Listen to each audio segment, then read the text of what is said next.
Libro noveno de Meditaciones. Meditaciones de Marco Aurelio. Libro noveno. 1. Quien peca contra justicia comete una impiedad, porque habiendo la naturaleza del universo hecho a los hombres con la mira de que se dieran un socorro mutuo, de suerte que ayudándose unos a otros según su mérito, no se hiciesen entre sí mal alguno, sin duda el que traspasa esta voluntad obra impíamente contra la más principal de las deidades, puesto que la naturaleza universal lo es de lo existente, y lo que realmente subsiste tiene una estrecha correlación con todo lo que es más principal. A más de esto, la misma naturaleza se llama también verdad, y es la primera causa de todo lo que es verdadero. De aquí es que quien miente por su gusto peca contra piedad, en cuanto hace una injusticia engañando a otro, y que quien mal de su grado miente, también es impío, en cuanto no se conforma con la naturaleza universal y no cumple con su deber oponiéndose a la naturaleza del mundo, porque va siguiendo el partido contrario a la verdad. Pues habiendo despreciado los auxilios que antes había recibido de la naturaleza, no le es posible ahora el discernir lo falso de lo verdadero. Igualmente es falto de piedad el que va en pos del deleite como de un verdadero bien, y huye del dolor como de un mal verdadero, porque será necesario que frecuentemente impropere a la naturaleza común como que sin justicia ha distribuido alguna cosa entre malos y buenos, a causa de que muchas veces los malos abundan de placeres y tienen medios que se los pueden facilitar, y al contrario los buenos se ven rodeados de disgustos y suelen encontrarse con motivos que son su causa. Además de eso, el que teme los disgustos alguna vez tendrá miedo a lo que acaecerá en el mundo, lo cual ya es una impiedad, y el que busca los placeres no se irá a la mano en hacer alguna injuria, lo que evidentemente también es impiedad. Respecto de aquellas cosas en que se muestra indiferente la naturaleza común, pues no hubiera producido las unas ni las otras si no se manifestara uniforme en ambas, es necesario que estén con igualdad de ánimo los que quisieren seguir a la naturaleza manteniéndose conformes, de donde se ve claramente cómo es reo de impiedad cualquiera que de por sí no se mostrare indiferente cerca de los disgustos o placeres, o de la muerte y la vida, o de la gloria e infamia de que no hace distinción la naturaleza universal. Y entiendo que la naturaleza común usa indistintamente de éstas, por lo mismo que suceden con proporción y según la serie de lo que se está produciendo, y va sucediendo atento a aquel primer impulso de la providencia, con el cual desde el principio se propuso la naturaleza y emprendió la perfección de este presente sistema, habiendo antes concebido en su mente cierta idea de lo futuro y discernido las virtudes productoras de las existencias, mutaciones y de las sucesiones. 2. Sin duda es propio de un varón muy perfecto el salirse de entre los hombres sin haber tenido complacencia en la falacia, ni en todo género de ficción, en el lujo ni en la soberbia. Sería, pues, el segundo grado de felicidad que, estando harto de estas cosas, quisiese antes morir que elegir el vivir de asiento en el seno de la maldad. ¿Y es posible que ni aun la experiencia te persuada de que huyas de la peste? Pues la corrupción del espíritu es peste ciertamente más nociva que la destemplanza e infección del aire a nuestro rededor esparcido, porque esta es peste de los vivientes en cuanto son animales, pero aquella lo es de los hombres en cuanto son racionales. 3. No desprecies la muerte, antes bien recíbela con gusto como una de las cosas que quiere la naturaleza, porque es tal y tan natural el separarse el alma del cuerpo como ser uno joven y envejecerse, crecer y estar en la flor de la edad, salir los dientes, la barba, las canas, engendrar, estar encinta, parir y otros efectos naturales que las varias edades de la vida llevan de suyo. Según esto, es propio de un hombre dotado de razón no desearse la muerte temerariamente, ni correr con ímpetu hacia ella, ni despreciarla con orgullo, sino esperarla como una de las otras consecuencias naturales, y a la manera que tú ahora aguardas a que el embrión salga del vientre de tu mujer, a ese modo debes esperar aquella hora en que tu alma saltará de la cárcel del cuerpo. Pero si quieres un remedio vulgar, te servirá principalmente para estar de buen ánimo tocante a la muerte la consideración hecha acerca de los objetos de que te habrás de ausentar, y el que no tendrá ya tu alma que mezclarse más ni luchar con tales costumbres, porque si bien es verdad que de ningún modo conviene chocar ni ofenderse de los que las tienen, sino mirarlos con amor y llevarlos con paciencia, será útil el acordarte de que muriéndote te verás libre de unos hombres que no concuerdan contigo en las máximas. Pues sólo esto, si acaso fuese dable, contendría a uno y mantendría en la vida si se le concediese el vivir en compañía de hombres que siguiesen unos mismos principios. Pero tú bien ves ahora cuánta molestia se origina de la discordia de opiniones entre aquellos con quienes se vive, de suerte que se halla uno precisado a decir: «Oh muerte, ven cuanto antes, no sea que yo me olvide de mí mismo». 4. El que peca se engaña a sí mismo. El que obra injustamente a sí propio se perjudica haciéndose a sí mismo malo. 5. Muchas veces no solo peca contra justicia el que nada hace, sino también el que hace algo. 6. Bástale a uno el que presentemente tenga un juicio comprensivo de su deber, el que haga la acción que tenga entre manos en bien de la sociedad y el que su presente disposición de ánimo sea tal que se contente con todo aquello que proviene de la primera causa. 7. Purifica tu fantasía, reprime tu apetito, apaga ese deseo, conduciendo todo para mantener tu espíritu libre. 8. Una es el alma sensible, que está distribuida entre los animales que carecen de razón. Una es el alma inteligente, que está repartida entre las sustancias racionales, al modo que también es una la tierra de todas las sustancias terrenas, y vemos con una luz y respiramos un mismo aire. 9.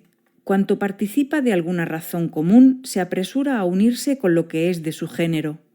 Todo lo terreno se inclina hacia la tierra, todo lo húmedo corre hacia lo que fluye, lo aéreo va a unirse igualmente con el aire, tanto que es menester poner algo de por medio que con violencia lo separe. Se sube arriba el fuego, por estar en lo alto el fuego elemental, hallándose de tal suerte pronto para pegarse acá con cualquiera otro fuego, que toda materia, por muy poco seca que esté, se encuentra bien dispuesta a concebir la llama, por estar menos mezclada con lo que pueda impedir su incendio. Y así, todo lo que participa de una misma naturaleza intelectual, del mismo modo o con más aceleración, se da prisa para llegar a lo que es de su género, porque cuanto es más aventajado que las otras cosas, se halla tanto más dispuesto a incorporarse y adunarse con su igual. Examinándolo, pues, con recto orden, entre los irracionales se encuentran enjambres, rebaños, crías de pollos, y unos como amores, porque desde luego se ve en éstos una misma alma, y en lo más noble existe con más extensión aquella fuerza de unión cual no la tienen las plantas, ni las piedras, ni los leños. Entre los racionales se hallan amistades, familias y comunidades, y en tiempo de guerra, confederaciones y suspensión de armas. Entre aquellas sustancias que son más perfectas, aunque en algún modo disten entre sí, subsiste cierta unión como la de los astros, de suerte que el mayor grado de bondad sobre lo perfecto pudo conciliar entre ellos mismos, por separados que se hallen, esta gran simpatía. Ve, pues, ahora lo que pasa. Que solas las sustancias inteligentes no reconocen al presente esta mutua afición y recíproco asenso. En ellas solas no se ve esta conspiración de voluntades, mas sin embargo de que pretendan huir, se verán coger por todas partes, porque siempre vence la naturaleza. Y tú comprenderás ser así, observando lo que yo digo. En efecto, más fácilmente uno hallaría algún cuerpo terreno sin tocar en nada de lo que es tierra, que un hombre segregado enteramente de todo otro hombre. 10. Lleva su fruto el hombre, lleva el suyo Dios y el mundo, y cada uno de ellos lo da a su tiempo y sazón. Y aunque el uso común de hablar ha contraído principalmente esta locución a la vid y otras plantas semejantes, esto nada es contra lo que decimos. La razón lleva también su fruto, que siendo común a todos al mismo tiempo, es peculiar de ella, y de la misma nacen otros frutos tales como la razón. 11. Si puedes, enseña de nuevo al que peca. Si no te es posible, recuerda que a este fin se te dio la clemencia, y que aún los mismos dioses se muestran benignos con tales personas, y en ciertas cosas también les dan la mano, ayudándoles en lo que mira a la salud, a la riqueza y a la gloria. Tan buenos son como todo eso. Tú puedes hacer otro tanto, y si no, dime, ¿quién te lo impide? 12. Sufre el trabajo, no creyendo que por esto seas un infeliz, ni pretendiendo de esta suerte que te compadezcan o te admiren. Antes bien, apetece una sola cosa, que es tomar la fatiga y desistir de ella como y cuando lo exige la razón de estado y bien público.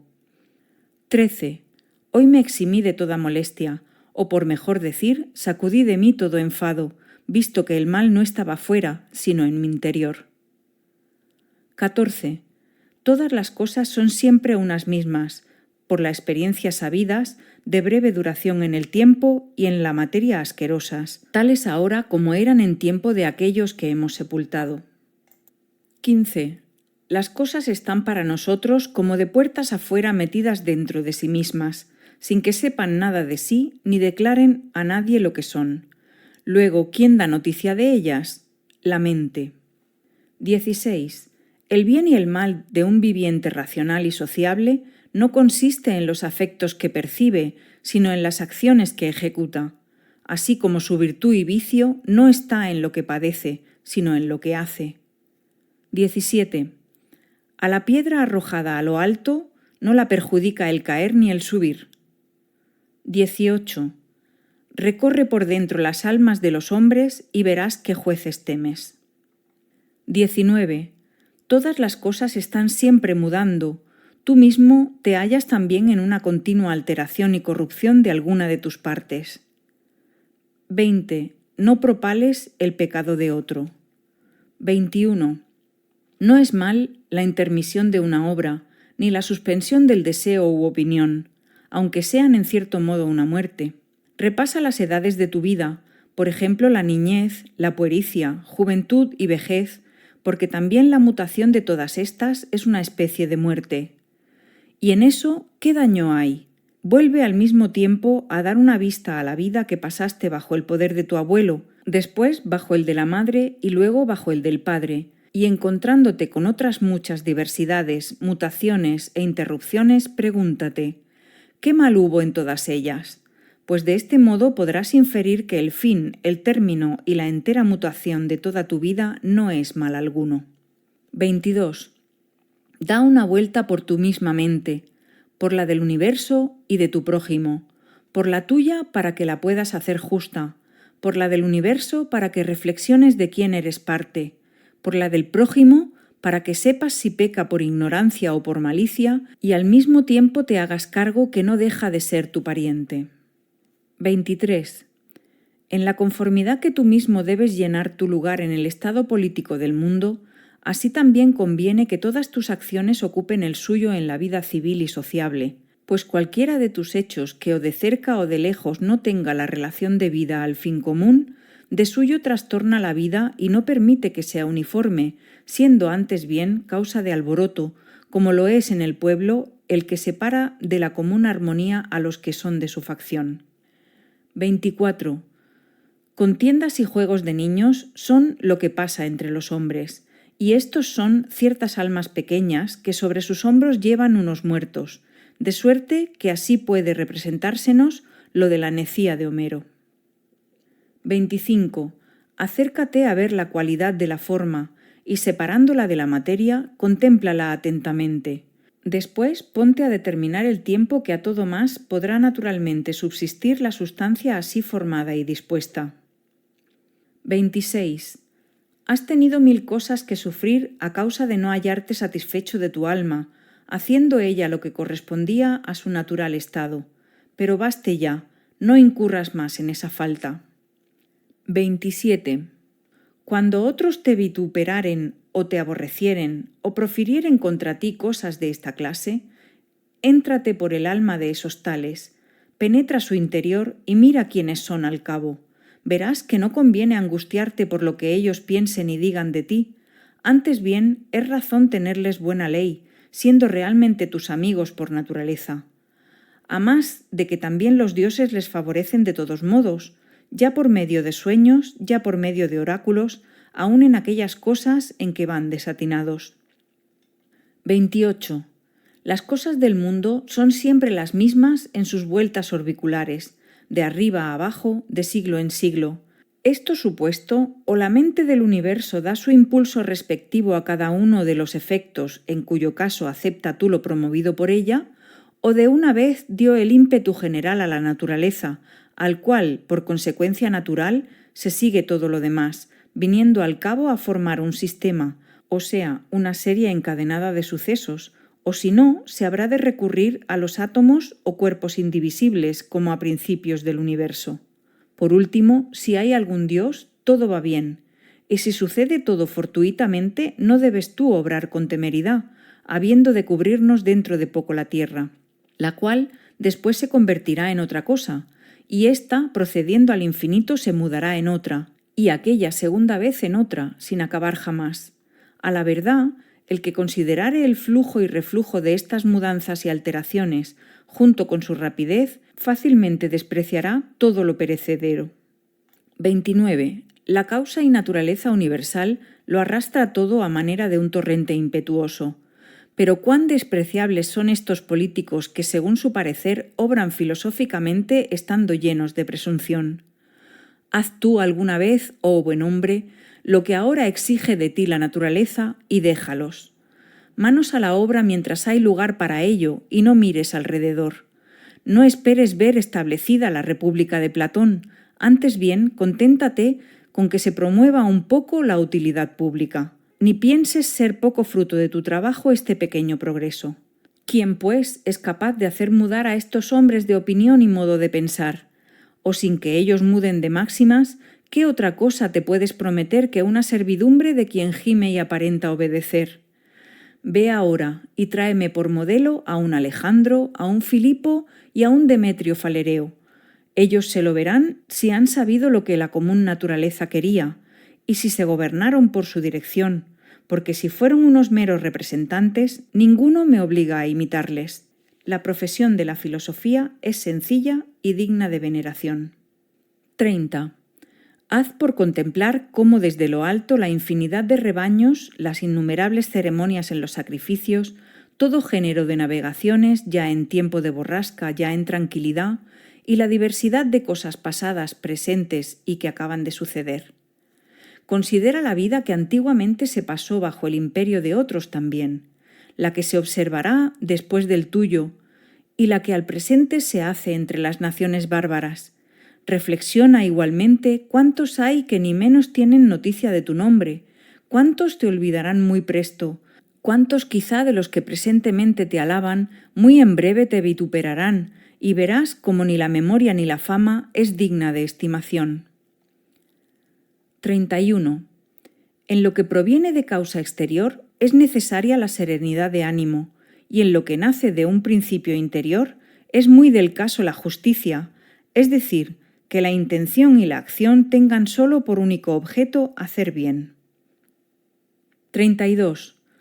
Muchas cosas superfluas que turban tu paz interior podrás cercenarlas consistiendo todas en tu modo de opinar, y desde luego conseguirás un campo más ancho al desahogo de tu espíritu con abarcar en tu mente todo este mundo, con traer a la memoria el siglo en que vives, con meditar la pronta mutación de cada cosa en particular, reflexionando cuán breve espacio media desde su principio hasta su ruina, cuán inmenso fue el tiempo que pasó antes de su generación y cuán infinita igualmente será la eternidad que sucederá después. 33. Todo cuanto ves perecerá brevemente, y los que lo ven fenecer también perecerán. Entonces quedará igual el que fallece al último de su vejez con quien muere en agraz. 34. Considera las pequeñas almas de los hombres desnudamente. ¿Cuál es su espíritu? ¿En qué cosas han puesto su afición? ¿Y por qué motivos se irritan contra otros o los honran? ¿Cuánta es la vana estimación de sí mismos cuando determinan perjudicar a alguno vituperándole o favorecerle haciéndose lenguas de él? 35. Cualquier pérdida no es otra cosa que una mutación. En esto tiene sus delicias la naturaleza universal, que todo lo hace perfectamente. Del mismo modo ha sido siempre, y eternamente sucederá otro tanto. Pues, ¿por qué dices que desde el principio se hizo todo malamente, y que también irá mal todo en lo sucesivo? ¿Acaso entre tantos dioses no se halló jamás fuerza alguna que corrigiese este desorden, sino que el mundo se ha visto condenado a estar envuelto en males interminables? 36. Observa que la pútrida materia que en cada cosa sirve de base viene a ser agua, polvo, huesecillos y sordidez. Si no, repara de nuevo que los mármoles son unos callos de la tierra, el oro y la plata heces de la misma, el vestido no es más que un tejido de pelos, la púrpura no es otro que un poco de sangre de cierta especie de concha. También el alma del universo es otra tal, que gusta de andar mudándose de unos cuerpos en otros. 37. Basta ya de vida llena de calamidades, lamentos y fingidas adulaciones. ¿Por qué te turbas? ¿Qué cosa de estas te llega de nuevo? ¿Qué te saca de juicio? ¿Acaso la forma? Vela ahí, mírala bien. ¿Por ventura la materia? Aquí está, examínala a fondo. Fuera de esto nada más hay. Pero ya es tiempo que alguna vez seas más sincero y de mejor correspondencia con los dioses, siendo lo mismo el haber inquirido semejantes cosas por 100 años o por 3. 38. Si es que alguno ha delinquido, en eso está su mal, pero quizá no pecó y así suspende el juicio. 39. O todo cuanto dimana de un principio inteligente se comunica después al mundo como a un cuerpo, y en esta suposición no debe parte alguna quejarse de lo hecho en utilidad del universo, o bien los átomos son la causa principal, y entonces no será el mundo sino una conmixtión y mera dispersión. Pues ¿por qué te aturdes? ¿Acaso dices a tu alma que está muerta y corrompida, que dice uno y hace otro, que vive brutalmente y se convierte en fiera? 40. O los dioses no pueden nada o pueden algo, pues si no pueden, ¿a qué fin les ruegas?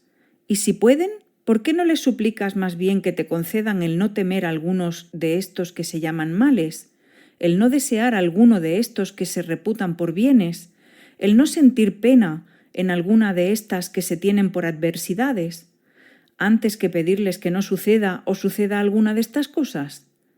Porque si tienen poder absoluto para favorecer a los hombres, también en esto pueden ayudarles. Pero ¿acaso dirás que los dioses pusieron esto en tu mano? Pues ¿qué? ¿No será mejor que te aproveches con entera libertad de lo que tienes a tu mando, antes que con servidumbre y vileza de ánimo irte tras lo que no está a tu disposición?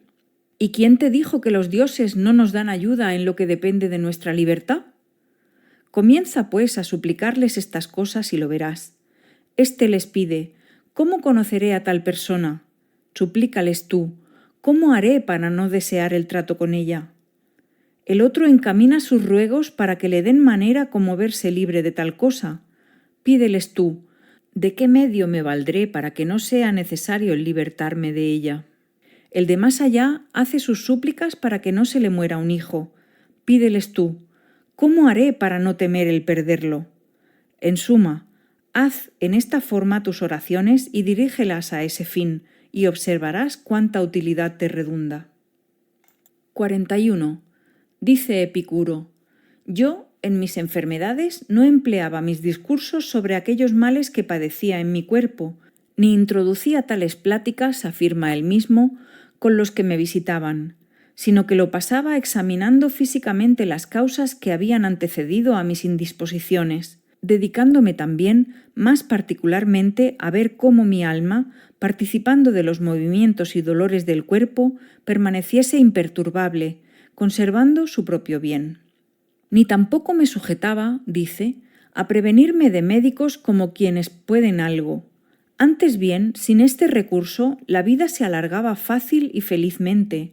Haz, pues, lo mismo que aquel en su enfermedad, caso que enfermares y te vieres en cualquier otro estado de aflicción, porque el no abandonar las máximas filosóficas en cualquier suceso posible, ni el hacer argumentos futiles a un idiota e ignorante de la naturaleza, es dogma común a toda secta para estar solo atento a lo que presentemente se hiciere y valerse del instrumento con que lo ejecutare. 42. Cuando te vieres ofendido con la insolencia de alguno, pregúntate al instante: ¿pues qué? ¿Es posible que en el mundo deje de haber desvergonzados? No pueden faltar. Según eso, no pretendas imposibles, porque ese tal es uno de aquellos insolentes que forzosamente se encuentran en el mundo, y esta reflexión tenla a la mano, por lo que mira a un tramposo, a un fementido y a cualquier hombre perverso y malo.